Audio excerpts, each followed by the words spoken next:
Reka twizere yuko mukomeje kugubwa neza aho muherereye hose, bakunzi ba Nzuri Business Group Limited nk'uko duhora tubifuriza, reka kandi tukwibutse gukanda subscribe, ukanda subscribe wowe utarabikora kugira ngo ujye ubona ibyiza byose tukugezaho umunsi ku wundi, gatanu kuri gatanu. Nk'uko mubimenyereye rero, tuba tubagezaho imitungo itimukanwa, yaba igurishwa, ikodeshwa, ndetse kandi tukamanaginga imitungo yanyu tubashakira abakiriya bayikodesha, cyangwa se mu bundi buryo ubwo aribwo bwose dukurikirana imimerere yayo. Yes, nk'uko rero muri kubibona ku mashusho, muri kubona inzu nziza ya kadasitire. Ni inzu nziza cyane iri hano mu mujyi wa Kigali rwagati, nta handi ni mu karere ka Kicukiro mu murenge wa Kanombe. Iyi nzu rero ikaba igurishwa kandi mu by'ukuri iragurishwa amafaranga atari menshi, iragurishwa amafaranga make cyane ugereranyije na karitsiye irimo n'ikibanza irimo uko kimeze ndetse n'ibikoresho biyubakishije. Iyi nzu rero ikaba mu by'ukuri tugiye kuyibatembereza mu gipangu, mwahabonye ni hanini cyane.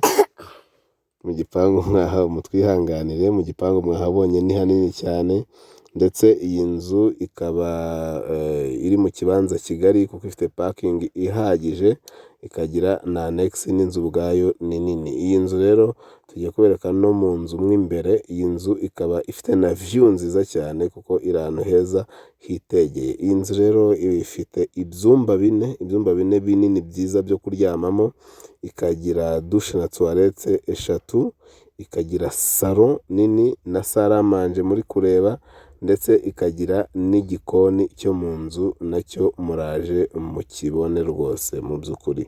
Iyi nzu rero ikaba kandi ifite annex igizwe n'icyumba twakwita icy'umukozi, igikoni cyo hanze, douche na toilette byo hanze, ndetse ikagira n'ikigega cy'amazi. Iyi nzu rero ubundi ikaba yubakishije mu by'ukuri amatafari ahiye yose, ndetse na clôture yayo ikaba ari amatafari ahiye. Ngira ngo cuisine yo muri kuyibona ifite cuisine nziza cyane ijyanye n'igihe. Akaba ari za nzu nyine ziba zinafite n'umuryango wa kabiri usohoka mu gikari, utiriwe ugaruka guca muri cuisine no muri salon, uturuka mu byumba. Murabona ko ifite no mu gikari hagari rwose hahagije. Iyi nzu rero turayigurisha, iyi nzu turayigurisha kandi turayigurisha amafaranga atari menshi, turayigurisha amafaranga make cyane ugereranyije n'aho ibiciro bigeze, aho ikibanza, ibikoresho biyubatse, ayo yatwaye. Iyi nzu irashaka amafaranga makeya cyane, make cyane.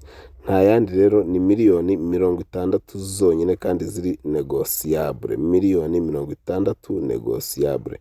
Nyaboneka iyi nzu ntigucike kubera ko ari byungura. Wowe ngwino uyisure, uyishime, uvuga uti njyewe ndabasha kubona aya n'aya.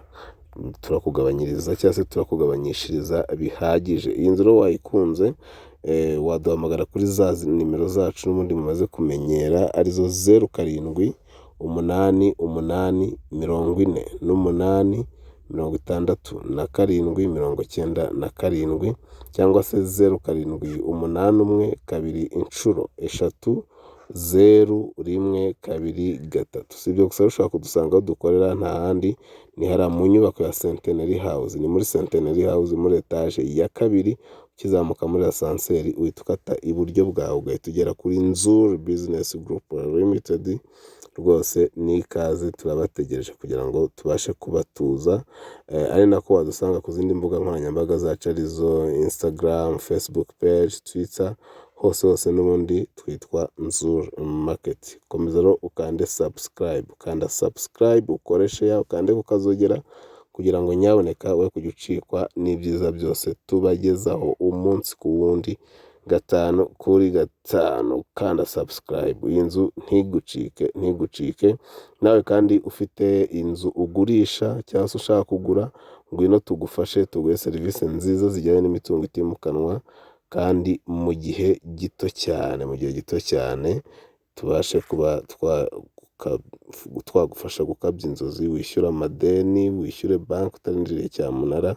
Ari nako kandi nyaboneka wowe ufite inzu waburiye abakiriya, twegere tuze tuyijere, tugushakira abakiriya n'abarimo tugufasha kubahiriza amasezerano, tumenye isuku n'umutekano by'inzu yawe, kandi rwose turabikora kinyamwuga kandi neza cyane. Ni karibu rero iwacu muri Nzuri Business Group Limited, umukiriya ni umwami, turabakunda cyane, tubahaye ikaze.